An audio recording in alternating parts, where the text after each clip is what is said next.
In this video, I'm going to present a guide to the most common questions that are asked in medical receptionist interviews and help you plan really strong answers that will help you get the job. So let's start by looking at what you will actually learn in this video and why you should watch it. So the first thing you're going to learn is what the most common medical receptionist interview questions actually are. And all of these questions are taken from real interviews. I've looked at and spoken to people who've had medical receptionist interviews and compiled together the questions that came up most often, so you're ready for those. I'm going to show you how you can avoid blowing your interview. There's certain things that if you do in your interview, it can cost you the job. And I'm also going to show you some of the rules and laws that you need to know and be confident to talk about for your interview. There are some ways to fail your interview very quickly, and you have to make sure you avoid those. So not knowing what questions to expect and not being prepared for those questions will massively reduce your score. If you've got planned answers to the most common questions, which is what by the end of the video you will have, it will make your interview so much easier. So if you watch to the end, you will feel so much more prepared for your interview. If you breach confidentiality at any point, you disclose something about a patient or a previous experience that is private, that could cost you the position as well. If you name real patients in interview examples, so if you're saying, in the past, Mrs. Jones had all of these problems, well, that's not acceptable. You've got to keep everything fully anonymized and not give away any confidential information. If you turn up with unprofessional dress, that will ruin things. You should be turning up to your interview in very professional, formal attire. And then forgetting required documents. If they ask you to bring certain documents and you don't bring those, they may actually refuse to interview you. So make sure you bring all of the documents that you're asked for and you double check before your interview. So let's start with a question that comes up very often, which is, how do you maintain confidentiality? And some people often answer this by just talking in general terms about how it's important to be confidential and how this information is very important to be kept securely, but they don't really give a very strong answer. So here is how you actually answer this question really well. So you start by talking about, verbal confidentiality. So that's with spoken. Then you have to think about digital, when things are saved on computer systems, and then physical, if anything is printed off. These are all areas where data has to be held securely, and you've got to be considering confidentiality. So let's start with the verbal aspects. So you have to have a clear identity of the person you're talking to. You have to know exactly who the person you are speaking to is, and that lets you decide what they can and can't know. So if you are calling someone, you have to know exactly who you are speaking to before you divulge any information. You have to have consent for any disclosure of confidential information. You can't talk about another patient to someone. It's unacceptable. You've got to maintain that confidentiality. It could be something as simple as someone comes in to ask, has Mrs. whatever died? And you say yes, then they may be the first person to know before their family have actually even been told, and that would be completely unacceptable. So you've got to be very careful about what information you give out, and in almost all cases, you would refuse to divulge any information about someone else. And then you will always maintain discretion. So you emphasize why it is very, very important that information is only passed on to the right person in line with the appropriate policies. Then you think about digital. So if you've done any cybersecurity training, now is a good time to mention it. And if you've not, that would be something to read up on.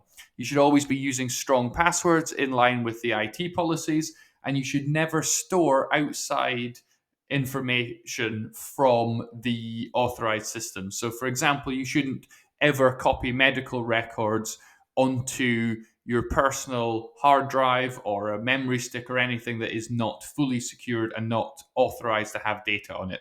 Then you've got physical confidentiality and security. So, for example, any documents have to be securely stored, they should be locked. So any paper records should be stored in somewhere that is locked, that only authorized personnel have access to, and you should never ever leave confidential information out in the open. So if you remove something from the records, you have to know exactly where it is at all times and make sure that no one else has access to that and it is handled very carefully.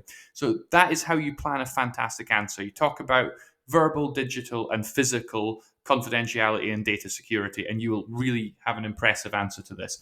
Then Overall, to sum up your answer, you say that I'll follow best practice, I'll follow all laws and the confidentiality policy of the employer. And that's really how you ace that question. The next one is a question that I've heard of, and it may be asked in various ways. So you could have a man's wife calls asking for her husband's test results. What do you do? Or it could be a relative asks. So you can ask this question in many different ways. And what they are checking for is for people who give the wrong answer, who say, well, they're married, so it's okay. Well, that's not how it works. So let's plan a brilliant, strong answer to this sort of trick question. So you start by saying the things that you have to know, show awareness of the key things, then reassure them you're not going to do something stupid, and then actually answer the question. So talk about your knowledge, then reassure, then answer it. So the knowledge is you say that you will know the confidentiality policy. You know the fundamental medical ethics, that all medical details are private and personal and cannot be shared without consent, and say that you're aware of your legal obligations, that this data is protected and you have to follow the appropriate laws. Then reassure them. So you say, I will always maintain patient confidentiality. The wife does not have an automatic right to know this information. So you're not going to automatically disclose it just because they're married. That's not how it works. And then you'll also consider if you are the right person to be disclosing these test results, and you will do that in line with the appropriate policies. For example, as a medical receptionist, you will not be delivering a cancer diagnosis over the phone. That would not be appropriate. So you can only give test results where you have the authority to do so. The next thing you do is actually answer the question. So you do lots of explanation before you even get to an answer. And when you do answer it, you need a strong answer. So you basically very clearly say that in almost every single case, you would refuse to pass on this information. If you were to disclose this information, it would only be with explicit authorization. So that may be where there is a consent in place. The husband may be, for example, in a coma, and then other people may be involved in their care and making decisions on their behalf. So there could be very, very special circumstances.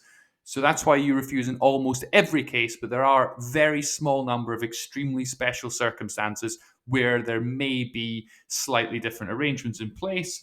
And then you say that consent is essential, that you cannot disclose information to someone else without the consent of the patient.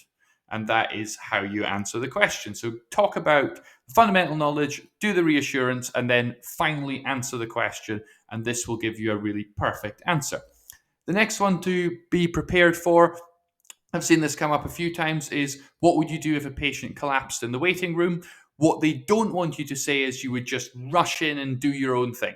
That is not right. The thing that you must do is say that you will do what you're trained to do. You are not the person that writes the risk assessments, that writes all of the procedures. You are the person that follows the procedures as a medical receptionist. So the first thing you say is that you would always follow the correct protocol. You would pay attention during your training and make sure that whatever the protocol set down by the doctors and the people who are actually in charge is what you will do.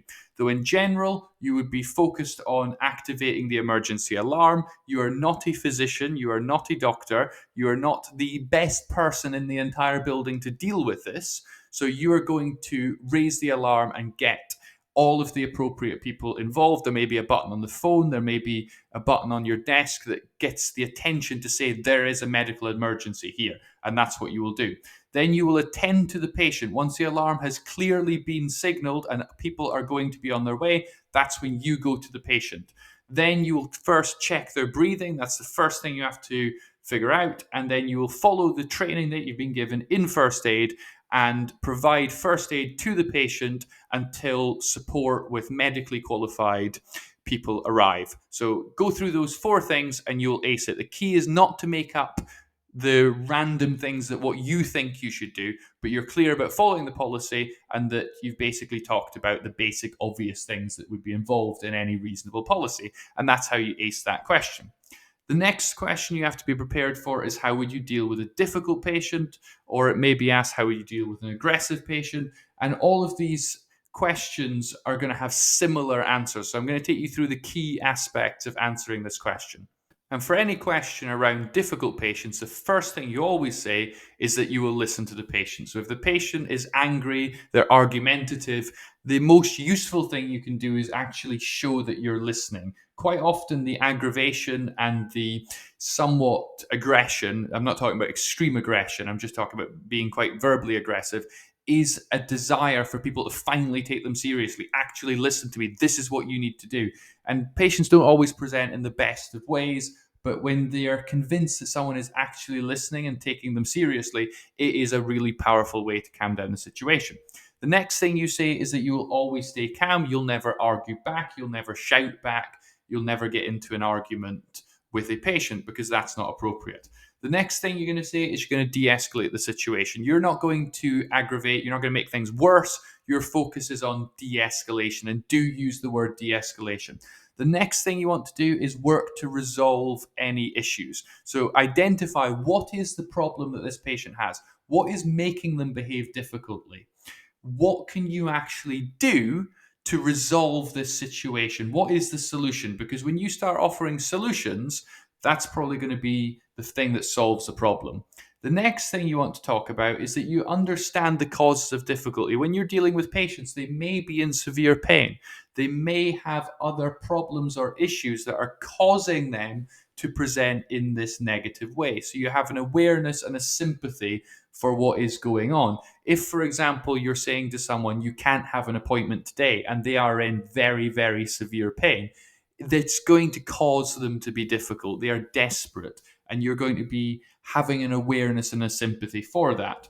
Then the next thing you say, just to round off your answer, is that you will prioritize safety and that you will seek support if needed to make sure that the situation stays under control. So basically, talk through each of these: listening, staying calm, de escalation. Make sure you get the word de escalation in there, it's the best word you can use.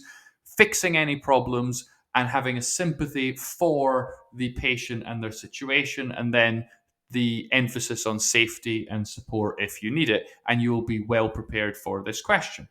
The next one that you want to be ready to answer is, why do you want to be a medical receptionist? What actually interests you about this job? So the first thing you could talk about is a long-term career. You could talk about helping others. You could talk about having a very caring nature. You could talk about an employee referral. So if you know someone who works at this particular employer, or someone who works in this job that has told you really positive things about it, you can share in their positivity. This is a very socially important job. You're a really key part of the care team, so you can also talk about that.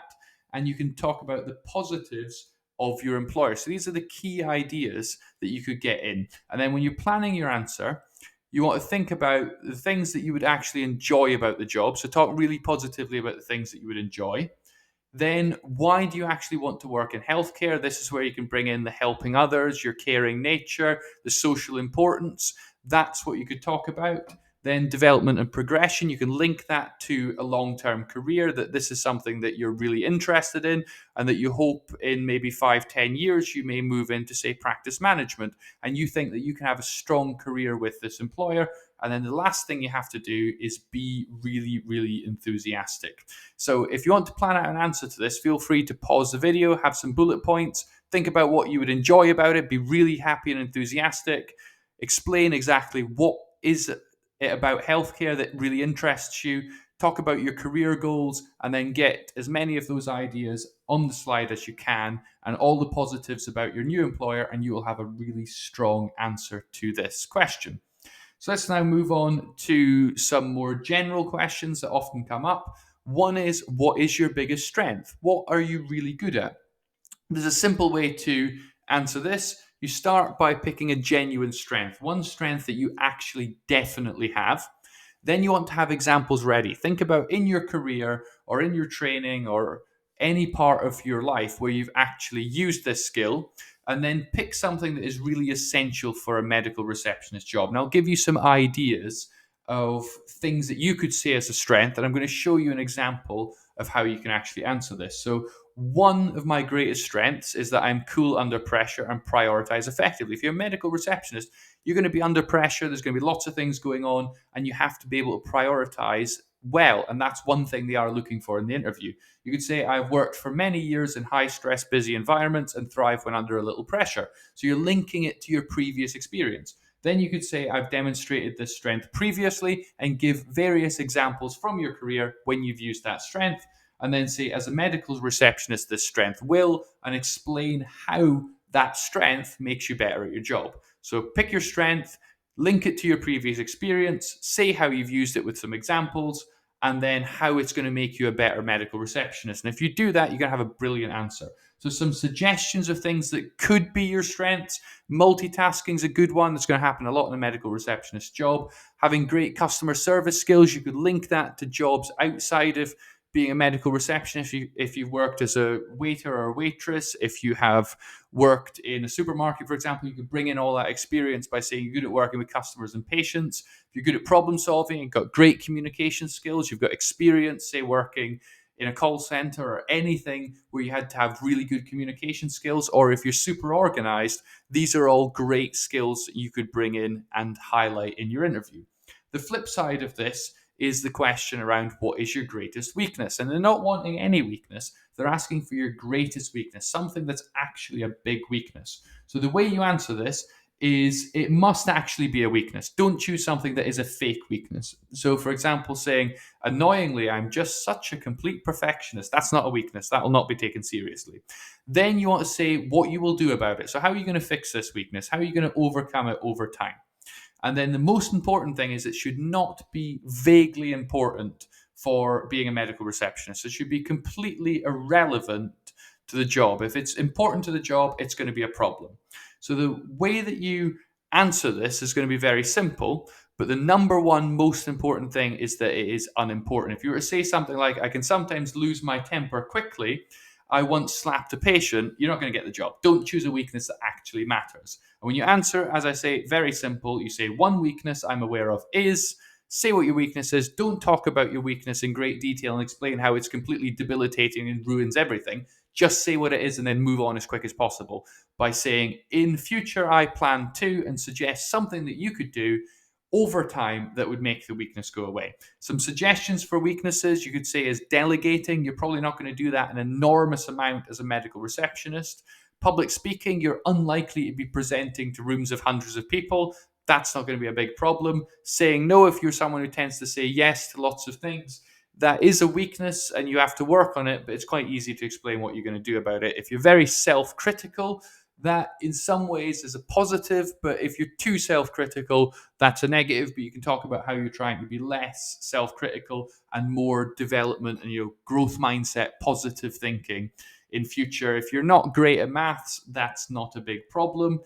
Of course, you can do it. You might just be a little bit slow at it. That's fine. It's not going to cause huge problems in your job. And if you only speak one language, that might be a weakness that you would choose, unless you're applying for a job in a region where there's lots and lots of non-English speakers, or where second languages are very, very, very common. So, for example, if you have a high Spanish-speaking population, don't choose that weakness. But if you're applying somewhere where the vast majority of patients are English speaking and that pretty much everybody applying for the job may only speak one language, it's not going to put you at a disadvantage. But just be careful with that one. So that's how you answer the what is your greatest weakness.